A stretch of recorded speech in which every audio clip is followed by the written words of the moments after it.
Hello and welcome. I'm Jeffrey Mishlove.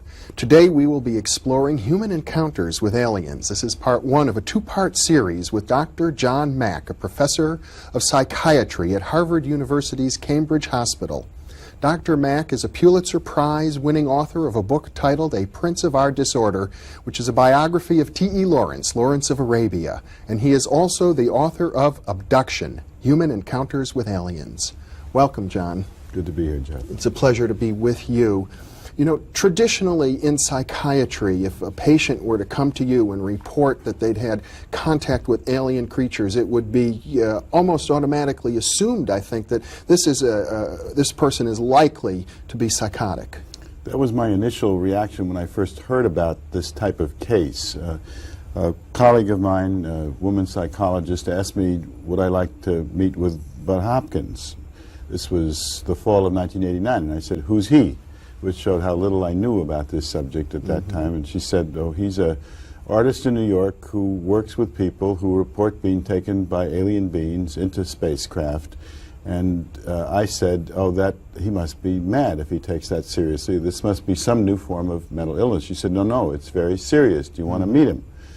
So rather reluctantly, I agreed to meet with him one day in New York, January 10th, 1990, a day that kind of changed my life in certain ways. And what struck me about what Bud Hopkins had to say, aside from the fact that he was not mad at all, but a very intelligent, thoughtful, discriminating, and caring person, was he told me accounts of, at that point, more than 100 toward 200 people that had very similar experiences. These people were, as far as I could tell, of sound mind. They described in great detail that they had been taken on beams of light, generally, by alien beings out of their homes, cars, in the case of one woman from a snowmobile, children from schoolyards, by 3.5 to 4 foot alien beings, those are the most commonly described variety, into spacecraft and subjected to a whole variety of intrusive procedures. And these people did not know each other. They reported this very reluctantly to him. He had written an article about an abduction case and that drew them to him. They didn't want to believe it themselves.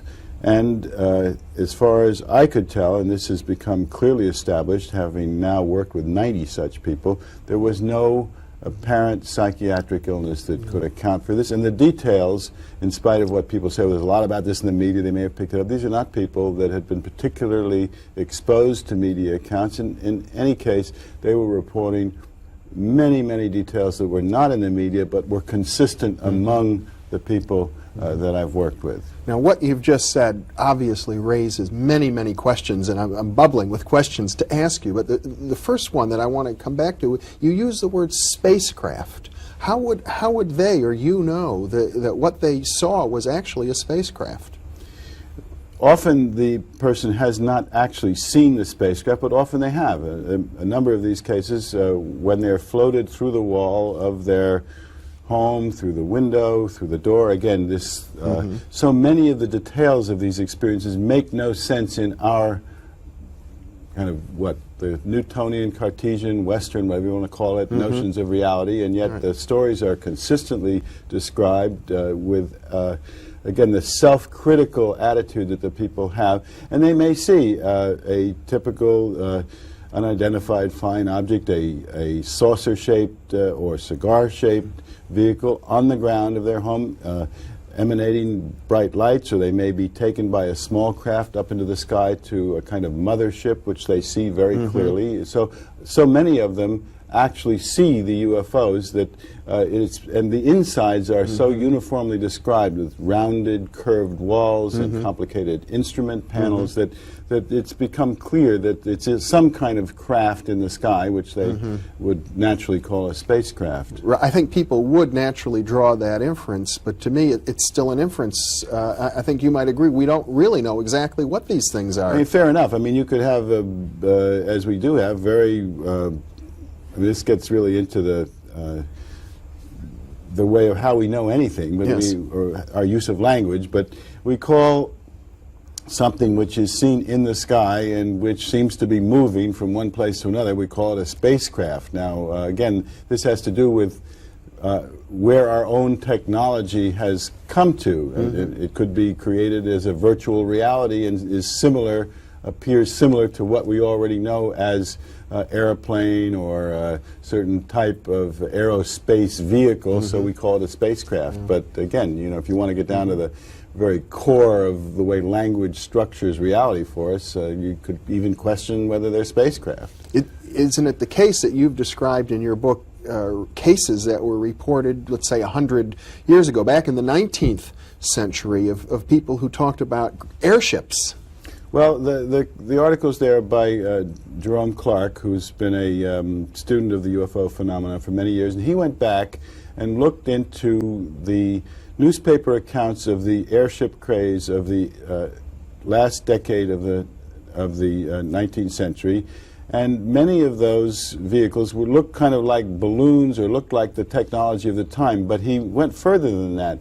He actually did an exhaustive search of all of the photographs he could find and the descriptions, and lo and behold, many of them did appear very much like the current modern-day UFO, but the people of the time did not have in our culture the technological knowledge to actually see them as what they were. So he's concluded that these were probably UFOs not so different from what we're seeing now, but our perceptual development hadn't reached the point where they could be perceived the way we now can see things in the sky more or less as we at least think they are. Right. And again, you're raising the question whether even that's actual or constructed reality.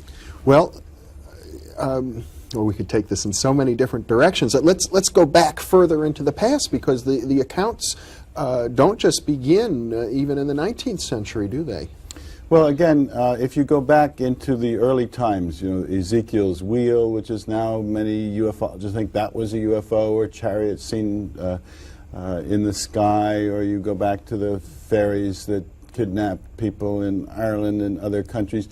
There is some similarities, but you're dealing there with oral traditions, and it's an easy leap of mind to say, well, we've had this going on all through the centuries and through the millennia even. The problem with that is the methods of knowing then were so different. You need to compare a phenomenon, you have to use more or less the same investigative method, and our methods now, as well as, of course, our perceptual capabilities are so different. For example, just take the matter of clinical study. The people that were reporting those experiences weren't being studied clinically. Now we have a tradition of when somebody's had an unusual experience or something that doesn't fit, or you want to investigate, you talk to that person in great detail, you get other witnesses, what they've seen. So we have a kind of body of investigative tradition now that can document what's going on. So from that point of view, this appears to have some distinct features. It also appears, now I'm getting more into my own kind of sense of this, that this thing is entering into our reality in a more hard-edged way. In other words, that the first case that we have is the Betty and Barney Hill case, this interracial couple that was coming back from their vacation in Montreal, and they saw a craft that emanated this bright light. They actually saw the creatures in the craft. They were confronted by these creatures. They were terrified. They were taken in. Each reports various experiments that were done on their bodies, skin scrapings, probings, and the accounts compare. And since that time, more and more cases are being reported, and it appears that the phenomenon is occurring with greater frequency now than in the past. But again, we don't know that. There are reasons, if that's so, why it might be so, but we're still trying to establish how distinct is this from earlier reports. The Betty and Barney Hill case was made into a motion picture and a very popular book back in the 1960s. That's right. And the movie came out in the mid-70s with James Earl Jones playing the black Barney Hill. Yes. Well, you're a Harvard-trained psychiatrist, or a professor of psychiatry at Harvard, to be exact. We haven't gone over where your training was, but you mentioned that when you first heard about Bud Hopkins, who was an amateur researcher into that phenomenon, you wondered whether he was crazy. And now you're doing clinical work yourself. How do your colleagues accept this? Well, again, there's no generic response here. The range is extraordinary. As I have, on the one hand, a very prominent astrophysicist at Harvard who has become a kind of comrade-in-arms colleague about this, and he's actually gone on record saying that he believes that the work of people like Ken Ring and who works with a near-death experience, and myself in this area, will teach us more about the nature of the cosmos than anything scientists will discover in the next 20 years using telescopes to explore the heavens. It goes from on that end all the way to the acting chair of my department who says, I wish John weren't doing this. So in between are all kinds of people who array themselves from letters of support from psychiatrists, say, I've seen these cases, or continue it, this is good work, to people that think I've gone off some kind of deep end. Well, the obvious counter-hypothesis would seem to me to be sort of a sociological one, that this is a myth in the making, that there's a belief system that is somehow being engendered in the subconscious mind within the culture itself, perhaps like a new religion or some other sort of social movement. That's really not a counter-hypothesis. That's quite consistent with what I'm finding, because increasingly folklorists like Peter Roysevich, Thomas Bullard, Eddie Bullard, are looking back now into myth-making and seeing what was the experiential reality that was the kernel of truth in the physical world. It was what did people actually see and experience from which myths came. We have this notion in the West that a myth is a kind of invented imagination which comes out of the psyche in some way, which is a very kind of culture-centered notion of myth, culture-centered in terms of that's what our culture would tend to see. But actually, what they're finding is that there may actually have been some kind of visitations, or that there are actual physical bases for myth-making. So in that sense, this may be indeed a myth. A religion could evolve from this, but that doesn't go against the fact that something physical, something actual is occurring in our material universe. So what you're saying now is, if we're going to look at this, we have to be willing to approach it with a certain subtlety of mind, not to jump to conclusions one way or the other, but to be able to entertain simultaneously perhaps several hypotheses, and maybe many different levels of phenomenon are interacting with each other at once. So there isn't going to be any kind of clear-cut this or that way of looking at it. Well, exactly, and I often get asked questions, well, is this real, is it not real, or is this really going on, or do you believe these people or you don't? Are they telling the truth, are they not? All that kind of binary, linear thinking, and the subtlety you're talking about is very to the point. We're not great on ambiguity, paradox, subtlety, and embracing that and learning from it, sort of embracing the mystery. I think this is an authentic mystery, and I think we learn from saying, I don't know, and having that, what the Buddhists call the sort of cleared zero mind, and then let's take a look at it. So I agree with you. I think it is subtle. It may be that something, for example, this may originate in some subtle dimension, some other dimension, the etheric world, whatever you want to call that other dimension, and then cross over, manifest in the physical world, and be real in this world. But we're not used to thinking that way. So I think one of the purposes of the book, in a sense, is to open us to those widening notions of consciousness and reality. You wrote a very eloquent passage about your communications and contacts over much of your life with Thomas Kuhn, the great historian of science who wrote the book The Structure of Scientific Revolutions. Could you talk about your discussions with him?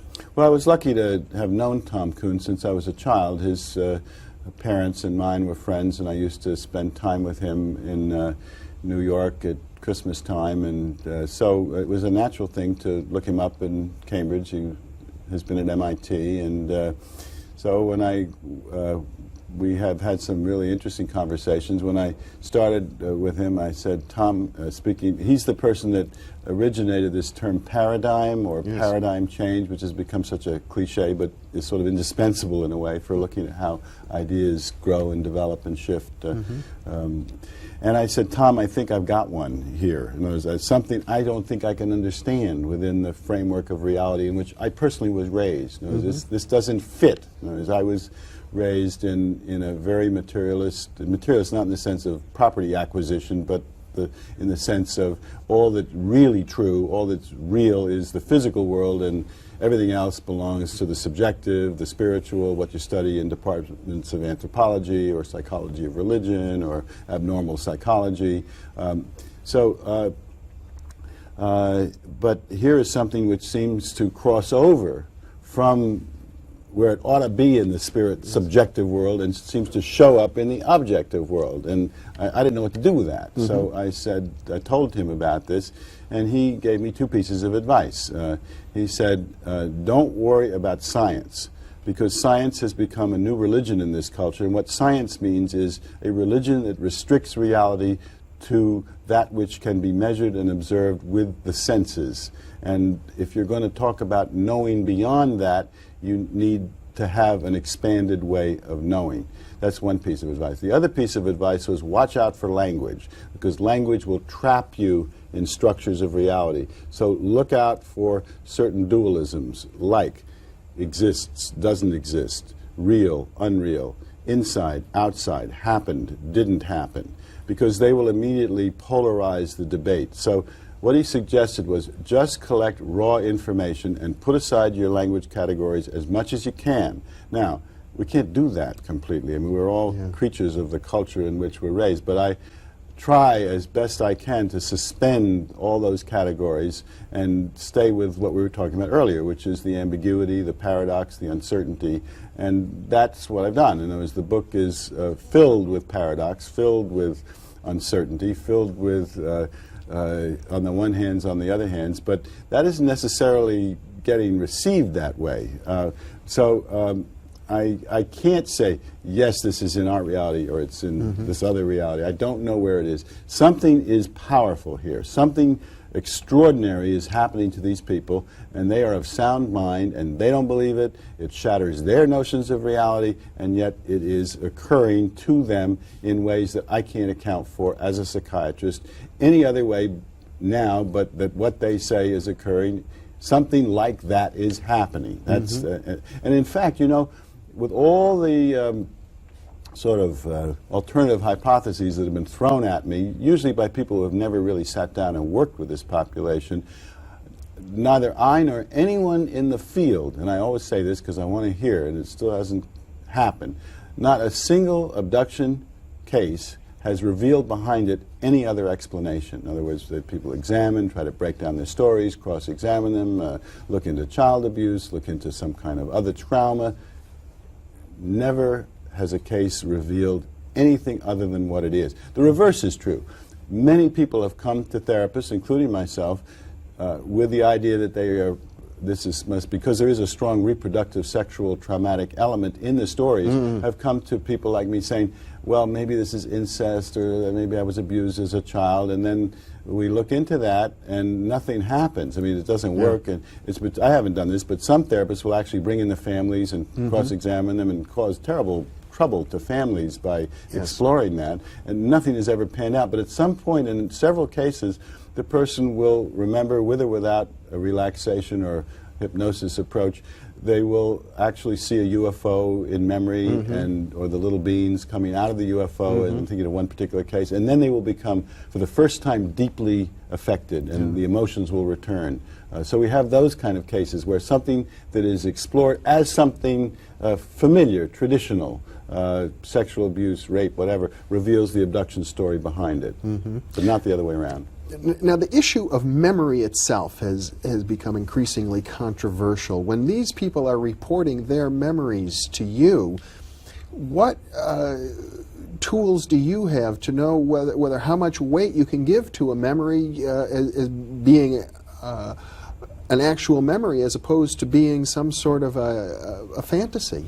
Well, the argument around so-called false memory or doubting memories is applied to situations which are not of core significance to the individual. There's a study at Harvard going on now where people have been deeply traumatized, as the abductees have in many cases, have distortions of memory, but not for the traumatic events. In other words, the memory around the traumatic events is highly accurate, highly reliable. It's all the rest of their lives that become distorted and confused. So there is no evidence that you get false memory when you have very powerful traumatic events that are described with great conviction and great detail by people who are of otherwise sound mind and reliable observers. So that doesn't mean I know what the memory was, but it's not a false memory. It's not something concocted. Well, it sounds as if what you're saying is you're inclined to take these reports at face value. Face value, I wouldn't say. I take them seriously. I don't have a way to account for them. I hear the people, they describe experiences in great detail that are so similar one to another, and the only thing I know that acts like that is real experience. Now, face value is another matter, because then you're saying, well, that implies that this is occurring literally in this physical world, just as you and I are talking here. So that would have no place for something which came from some other realm, crossed over into our reality, entered our reality in this complex way we've been talking about. So I take it seriously. It's powerfully real for these people. It's mysterious. It affects them like any other trauma might, but there are many elements, of course, about it that are not simply traumatic, that can create really extraordinary human growth and transformational directions for these individuals. In other words, in many cases, the encounter with aliens seems to be a very beneficial one. Yeah, again, that doesn't mean that, again, this gets back into there's so many kind of pitfalls and subtleties, as you were saying earlier, that one has to look at. I mean, beneficial implies that it's like for us, it's good for us, or it's not good for us.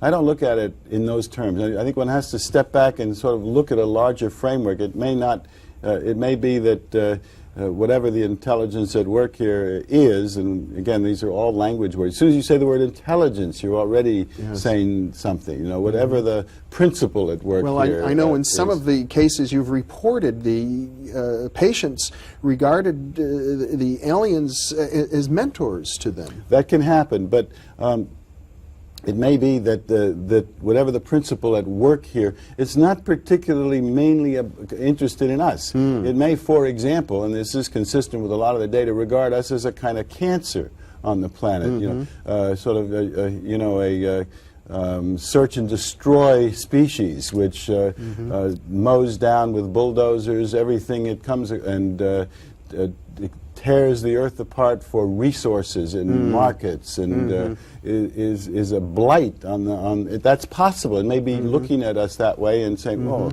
you know, what are we going to do about this species?" And it's not particularly good or bad for us. It's just trying to intervene in some way to arrest us. I'm not saying that's true, but there are ways you could look at it that have very little to do with us, but more to do with some larger principle which has to intervene because we're so out of harmony with our own world. I see. Well, obviously we're dealing with something of enormous complexity, and probably not just one phenomenon, but several different phenomena that sometimes get lumped together. But you seem to be saying that a case in which a patient might seem to be having a beneficial experience, it might not be quite what it seems. Yeah, you have to distinguish what may be the personal journey of the individual.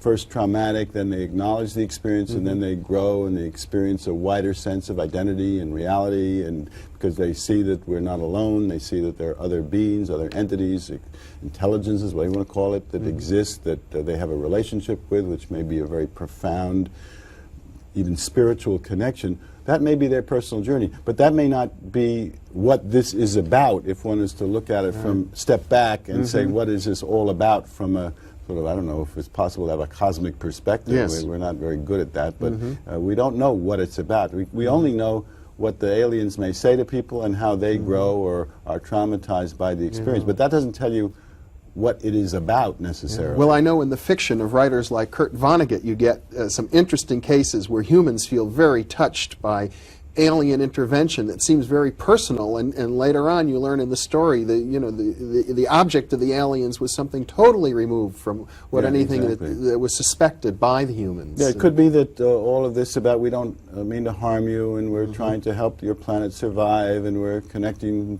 with you for a higher purpose. That could all be deception. I mean, then I get suspicious of that interpretation because that's such an American way of thinking. You know, like, I'm not going to get conned by these guys. You know, Right. So you know, I almost trust a face value look at the thing more than I trust an American interpretation of it. You know, a face value look at it would be it is some kind of complex process of evolution of species that is going on here and of consciousness. Whereas deception is, you know, more what we watch out for. Well, Dr. John Mack, we've raised more questions than we've been able to answer, but fortunately this is part one of a two-part series. So for those listeners and viewers who are enjoying our discussion, I hope that they watch for the second part of it, where we can go into greater depth on some of the subtleties, dream experiences, potential past life encounters with aliens, many of the other things that you've written about, including both the beneficial and the detrimental aspects of these contacts. Dr. Mack, thank you so much for being with me. Thank you for having me, Jeff. And thank you for being with us.